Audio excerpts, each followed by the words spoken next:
연말을 맞아 불법 체류자 집중 단속이 이어지고 있습니다. 연방정부는 자진 출국자에게 보다 좋은 혜택을 내걸었습니다. 강력한 겨울 폭풍이 캘리포니아 남부 지역을 강타했습니다. 지역 정부는 비상사태를 선포했습니다. 멕시코 해군 소속 항공기가 텍사스주에서 추락했습니다. 최소 5명이 사망했습니다. 3분기 경제가 성장세를 나타냈습니다.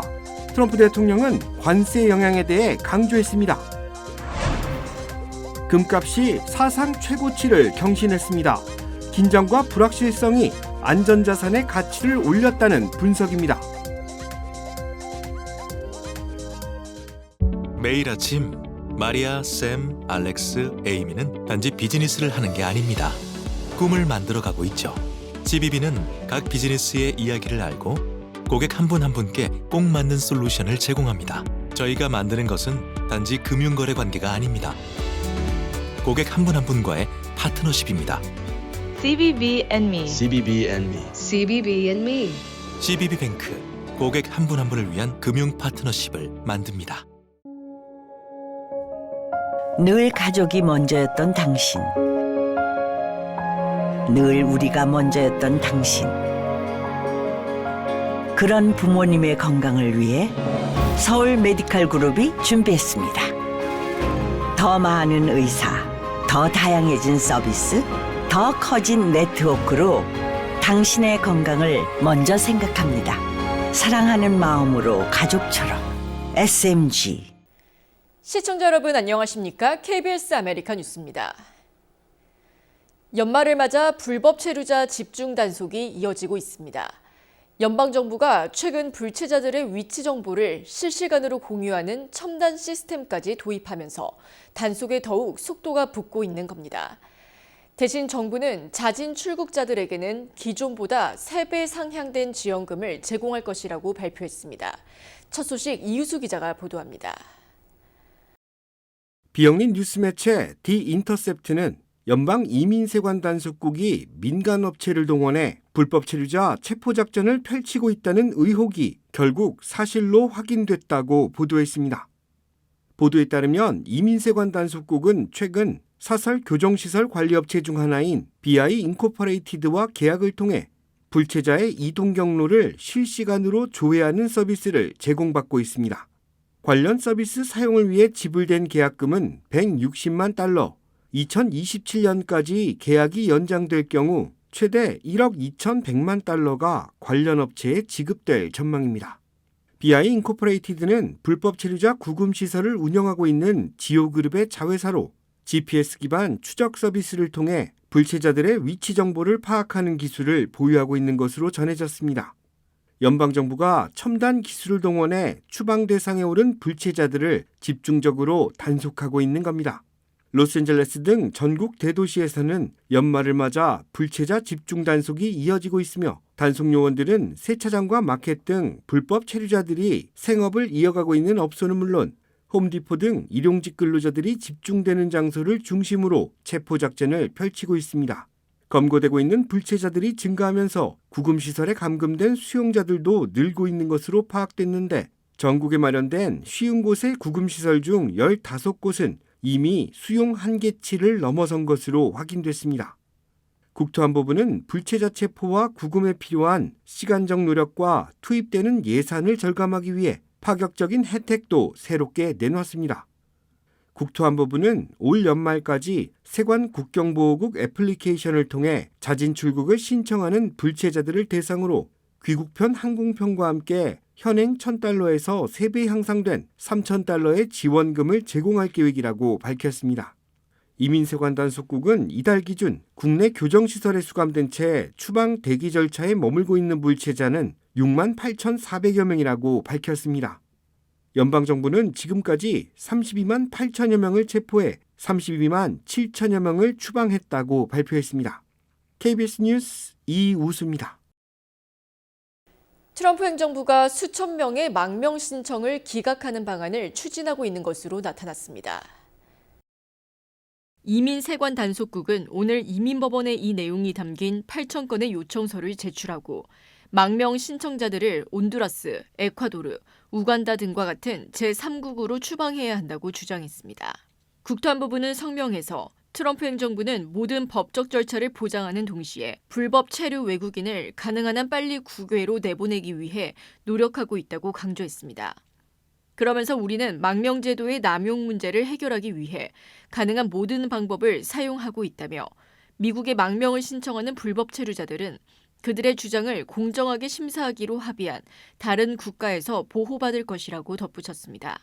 로이터는 이란과 러시아 등에서 박해를 받아 미국으로 도망쳐온 망명 신청자들도 이번 조치에 포함됐다고 보도하며 망명 신청자들에게 추방당할 수 있다는 공포감을 주어 스스로 망명을 철회하도록 유도하는 것이라고 분석했습니다. 크리스마스 연휴를 앞두고 강력한 겨울 폭풍이 남가주 일대에 상륙하면서 비상사태가 선포됐습니다. 산불 피해 지역에는 강제 대피령이 내려졌고 주민들에게는 가급적 외출과 이동을 자제할 것이 권고됐습니다. 윤범수 기자가 보도합니다. 남가주에 상륙한 겨울 폭풍. 이 시각 현재 남가주에 내리기 시작한 비는 오늘 밤부터 세력을 키워 내일 가장 많은 비를 뿌릴 것으로 전망됩니다. 곳에 따라 최대 2인치에서 4인치의 비가 내릴 것으로 예상되는데 내일 밤 잠시 소강 상태에 접어들었다 크리스마스인 목요일 다시 폭우가 내릴 것으로 예보됐습니다. 국립기상대는 이번 전선이 5년에서 10년 주기로 찾아오는 매우 강력한 대기의 강 현상이라고 경고했습니다. The brunt of the rainfall is expected to occur right through Christmas Eve and Christmas Day. My bottom line point, if you're planning to be out on the roads during the Christmas holiday, please reconsider your plans. 산타모니카와 샌 게브리엘, 할리우드 힐스 등 북서쪽 고지대에는 최대 8인치의 폭우가 예상됩니다. 특히 시간당 강우량이 최대 1.25인치에 달하는 집중호우가 예고되면서 일부 산악 지역의 누적 강수량은 12인치를 넘을 것으로 보입니다. 이에 따라 산간 지역과 산불 발생 지역에는 홍수와 산사태, 낙석 위험이 최고조에 달하고 있습니다. 국립기상대는 오늘 오후 4시부터 목요일 밤까지 홍수주의보를 발령했습니다. 또 시내 전역에 시속 35마일에서 55마일, 산간 지역에는 최대 시속 80마일의 강풍도 예보됐습니다. LA시 당국은 즉시 비상운영센터를 가동하고 비상체제에 돌입했습니다. 현재 퍼시픽 팰리세이즈와 맨데빌 캐년 등 올해 초 대형 산불이 발생했던 지역에는 오늘 오전 11시부터 목요일 밤 11시까지 대피령이 내려졌습니다.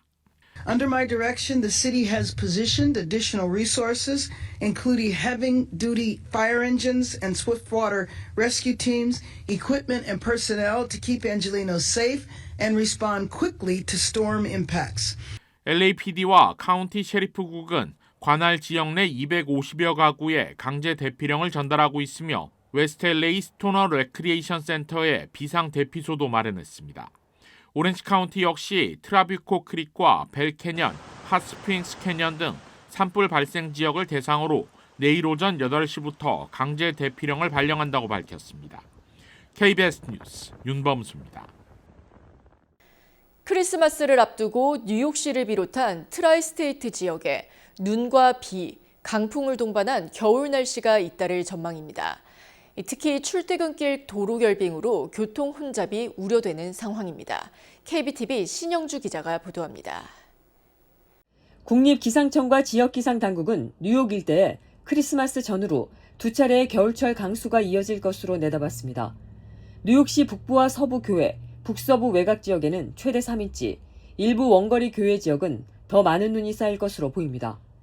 반면 뉴욕시 5개 보로에서는 기온이 영상에 가까워 눈이 쌓이기보다는 진눈깨비와 같은 슬러시 형태로 내리고 대부분 녹을 것으로 예상됩니다. 기상당국은 화요일 퇴근 시간대 도로가 결빙으로 미끄러울 수 있다며 염화칼슘 처리가 되지 않은 도로와 보행로는 특히 주의해야 한다고 당부했습니다. 겨울철 눈과 진눈깨비로 연말 이동이 많은 시기 공항과 주요 도로에서의 교통 지연이 예상됩니다. 북부 뉴저지와 로어 허드슨밸리, 커네디컷 일부 지역은 1에서 2인치, 어퍼 허드슨밸리와 뉴저지 북서부는 2에서 4인치, 해안 지역은 적설이 거의 없을 가능성이 큽니다. 눈이 지나간 뒤 크리스마스 이브와 크리스마스 당일까지는 비교적 온화한 날씨가 이어지겠습니다. 다만 기상당국은 금요일 밤부터 토요일 사이 다시 한번 강한 겨울 폭풍이 불어닥치며 뉴욕시 기준 최대 4인치 이상의 눈이 쌓일 수 있다고 전망했습니다. 26일부터 27일 사이 눈과 결빙 위험을 포함해 예보가 수시로 바뀔 수 있습니다. 연말 항공, 장거리 이동 계획이 있다면 출발 전 최신 정보와 시간대별 예보를 확인하는 것이 필요합니다. KBTV 뉴스 신영주입니다. 어제 오후 유아 환자를 포함해 8명을 태운 멕시코 해군의 소형 항공기가 미국 병원으로 이동 중 텍사스주에서 추락해 최소 5명이 숨졌습니다. AP통신에 따르면 멕시코 해군은 이번 사고로 탑승자 8명 중 2명이 생존하고 5명은 사망, 1명은 실종 상태라고 밝혔습니다. 멕시코 해군은 성명에서 이런 내용을 확인하면서 탑승자 중 4명은 군 장교로 나머지 4명은 민간인이었다고 밝혔습니다. 해당 항공기는 멕시코 해군 소속으로 멕시코 비영리 단체 미슈와 마우 재단과 협력해 치료가 필요한 2살 어린 환자를 수송하는 의료 임무를 수행 중 사고를 당한 걸로 알려졌습니다. 이 재단은 중증 화상 어린이를 미국 갤버스턴 지역에 있는 슈라이너스 아동병원으로 긴급 이송하는 활동을 해왔습니다. 이날 사고가 일어난 갤버스턴 해안 지역 일대는 오후 동안 안개가 짙게 끼어 시야가 약 800m 수준으로 좁아진 상태인 걸로 전해졌습니다. 사고 항공기는 갤버스턴 해안 방파제 근처에서 발생한 것으로 확인됐습니다. 갤버스턴 카운티 보안관실은 드론팀과 순찰대 등이 사고 현장에 나가 정확한 사고 원인 등을 조사 중이라고 밝혔습니다. 또한 오늘 델라웨어주 윌밍턴 지역의 차량 등록국 DMV에서 총격 사건이 발생해 델라웨어주 경찰관 1명이 숨졌다고 로이터 통신 등이 보도했습니다. 델라웨어주 경찰은 소셜미디어 X 계정을 통해 오늘 윌밍턴 DMV 건물에서 총격 사건이 발생했으며 이 과정에서 주 경찰관 1명이 사망했다고 밝혔습니다. 이와 함께 용의자 1명의 신병을 확보했다고 말했습니다. 다만 맷 마이어 델라웨어 주지사는 자신의 X 계정에서 총격범이 사망한 것으로 확인됐다고 밝혔습니다. 총격범이 1명인지 여러 명인지는 아직 확인되지 않았습니다. 메디케어를 이용 중이신가요? 2026년 아스티바 헬스 플랜으로 월 185불 파트비 보험료를 지원받을 수 있습니다. 자세한 내용은 1888-688-8584로 문의하세요. 2026년 아스티바 헬스 플랜은 식료품과 일반 의약품 비용으로 연체대 2,880불까지 혜택을 드립니다. 사용하지 않은 금액은 다음 달로 2월됩니다. 자세한 내용은 1888-688-8584로 문의하세요. 미국의 3분기 경제가 깜짝 성장을 했습니다. 소비가 성장을 이끌었는데 금리 인하 기대감은 낮아졌습니다. 박일중 기자가 보도합니다. 미국의 3분기 국내 총생산 GDP 성장률이 4.3%로 집계됐습니다. 이는 2023년 3분기 이후 2년 만에 가장 높았고 다우존스가 집계한 전망치도 훌쩍 뛰어넘었습니다. 미국의 경제 성장률은 직전 분기 대비 성장률을 연간으로 환산한 수치로 발표됩니다. 3분기 깜짝 성장은 강한 개인 소비의 영향이 컸는데 경제 성장률의 3분의 2 이상을 기여했습니다. 3분기 성장률이 높게 나오면서 금리 선물 시장에서 바라보는 1월 금리 인하 가능성은 20% 아래로 떨어졌습니다. 미 연방준비제도는 최근 고용시장 약화를 우려하며 금리를 인하해 왔는데 경제가 여전히 튼튼하다면 고용시장 약화의 원인이 경기 악화가 아니라 이민 정책 등 다른 구조적인 변화에 있는 것으로 해석될 수 있기 때문입니다. That could be driven by demand, that businesses want fewer workers, but it could also be driven by supply. We've had a huge shift in terms of the immigration flows. 다만 시장의 반응은 크지 않았습니다. 통화정책에 민감한 미국 2년 만기 국채금리는 소폭 올랐고 10년 만기 국채금리는 거의 움직이지 않았습니다. 뉴욕 주식시장은 상승 마감했습니다. 트럼프 대통령은 자신의 소셜미디어에 3분기 깜짝 성장은 관세덕이라며 미국의 경제 수치는 더 좋아질 거라고 썼습니다. 그러면서도 금리를 더 내려야 한다며 자신의 뜻에 동의하는 사람이 차기 연준 의장이 될 거라고 덧붙였습니다. 뉴욕에서 KBS 뉴스 박일중입니다. 미 무역대표부가 중국 반도체 산업의 무역 관행을 조사한 결과 미국 경제에 큰 피해를 주고 있다는 판단을 내렸습니다. 하지만 중국 반도체에 대한 추가 관세 부과는 보류하면서 미중 무역 전쟁의 휴전 상태를 연장하는 선택을 했습니다. 김성수 기자입니다. 미국 무역대표부가 중국산 반도체에 대한 추가 관세 부과를 보류했습니다. 다른 나라의 부당한 관행이 미국의 무역을 제한할 때 보복 권한을 주는 무역법 301조 조사 결과에 따른 겁니다. 무역대표부는 당장 중국에 부과할 추가 관세율을 0%로 설정했고 18개월간 추가 관세를 매기지 않기로 했습니다. 이에 따라 중국산 반도체는 지금처럼 50% 관세를 적용받게 됐습니다. 다만 조사 결과에 담긴 비판 수위는 높았습니다. 중국이 수십 년간 공격적인 보조금과 지식재산권 탈취로 심각한 피해를 줬다고 적시했습니다. 행정부 차원에서 대응할 수 있을 정도로 미국의 부담이라고도 했습니다. 실력 행사를 접어둔 건 지난 10월 부산 정상회담 이후 이어지고 있는 미중 대화 기조를 이어가겠다는 의도로 풀이됩니다. 당시 트럼프 대통령과 시진핑 주석은 관세 인하와 중국의 히토류 수출 통제 유예를 맞교환했습니다. 중국이 히토류라는 보복 카드를 쥐고 있는 상황에서 당장 불필요하게 자극하진 않겠다는 겁니다. Now every year we'll renegotiate the deal, but I think the deal will go on for a long time, long beyond the year. We'll negotiate at the end of the year. 중국산 반도체에 대한 추가 관세율 결정 시점은 2027년 6월입니다. 트럼프 대통령이 중국을 압박할 수 있는 지렛대를 임기 중반까지 가져가려 한다는 분석도 나옵니다. 워싱턴에서 KBS 뉴스 김성수입니다. 미 법무부가 미성년자 성착취범 제프리 앱스타인 수사 자료를 추가로 공개했습니다. 여기엔 트럼프 대통령이 언급된 자료도 다수 포함된 것으로 알려졌습니다. CNN에 따르면 법무부는 오늘 뉴욕 남부지방검찰청 소속 검사가 2020년 1월 8일 작성한 이메일을 공개했습니다. 검사는 트럼프 대통령이 1993년부터 1996년 사이 앱스타인의 전용기에 8차례 탑승했다고 적었습니다.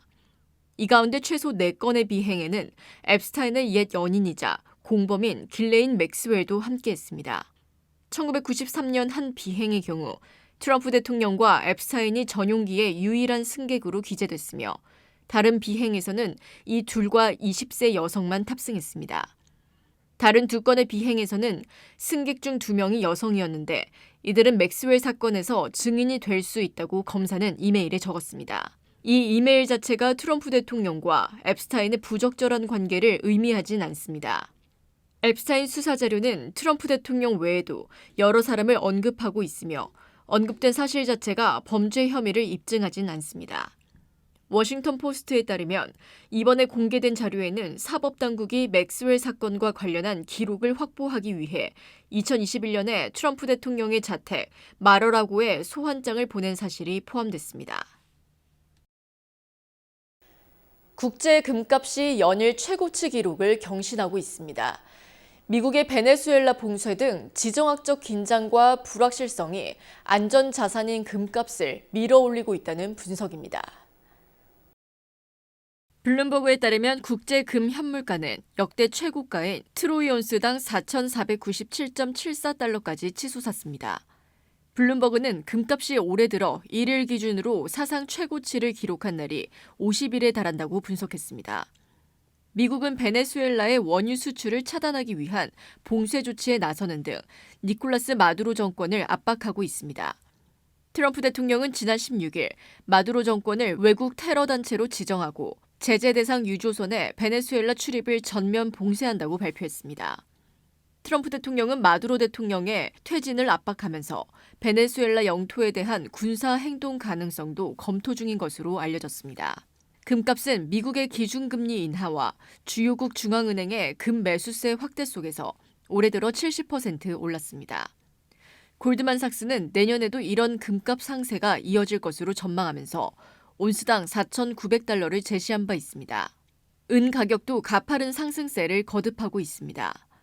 국제 은 현물가는 온스당 69.99달러로 종전 최고치를 갈아치웠습니다.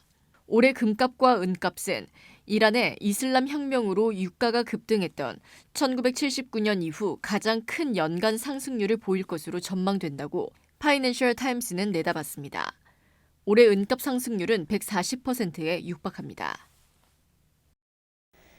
미국이 종전 합의 시한으로 제시한 크리스마스가 코앞으로 다가왔습니다. 하지만 러시아와 우크라이나는 상대를 향한 공세 수위를 높이고 있습니다.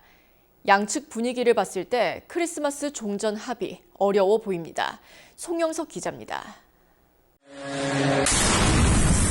도심 하늘을 비행하던 드론이 아파트 상층부를 타격합니다. 현지 언론은 러시아가 드론 600여 대로 수도 키이우 등 우크라이나 전역을 공습해 4살 어린이 등 3명이 숨졌다고 보도했습니다. Я думала до нас в квартиру. Дочка вообще-то волной вынесла в коридор. Ну, короче, перелякалась. Ну, что тут можно сказать? 젤렌스키 우크라이나 대통령은 이번 공격이 러시아의 우선순위를 매우 분명히 보여준다고 비난했습니다.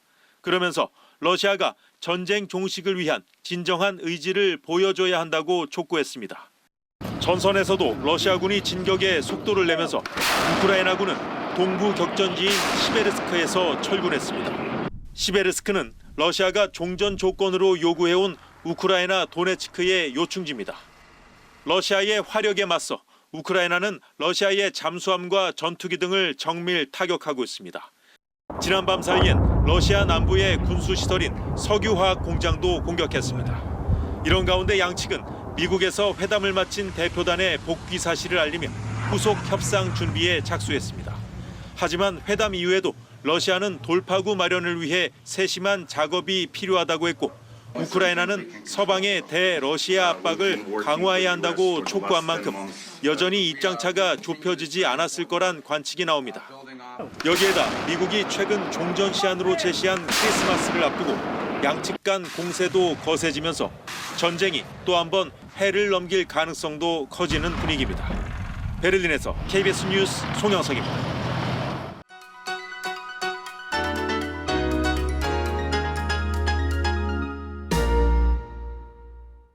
주식시장은 오늘도 상승했습니다. 4일 연속인데요. 산타클로스 랠리가 내일부터 공식 집계되는 상황에서 이미 미리부터 오른 듯한 흐름이 나타나고 있습니다. 그만큼 내일 추가 상승에 대한 부담감도 함께 커진 상태로 볼 수 있는데요. 만약 내일까지 오를 경우 3대 지수는 4주 만에 그리고 올해 들어 세 번째 5일 연속 상승을 기록하게 됩니다. 오늘 발표된 10월 내구재 주문은 1.5% 감소 예상치를 웃도는 2.2% 감소를 기록했습니다. 9월에 나타났던 0.7% 증가세를 한 달 만에 감소세로 전환시킨 모습인데요. 반면 전망치를 크게 웃던 3분기 GDP 속보치는 4.3%를 기록하며 2년 최고치를 나타냈습니다. 하지만 근원 PCE 물가는 2분기보다 오히려 높아지며 물가 부담을 다시 키웠습니다. 성장은 견조하지만 물가는 여전히 끈질기다는 인식 속에서 국채금리는 상승했고 추가금리 인하에 대한 기대는 한풀 꺾였습니다. 그럼에도 개장 초 위축됐던 투자 심리는 빠르게 진정되며 4일 연속 사자적으로 기울었습니다. 거래량이 저조한 상황에서도 평소보다 적은 매수로 장이 오를 수 있는 여건이 형성됐음을 시사했습니다. 지금까지 김재환이었습니다.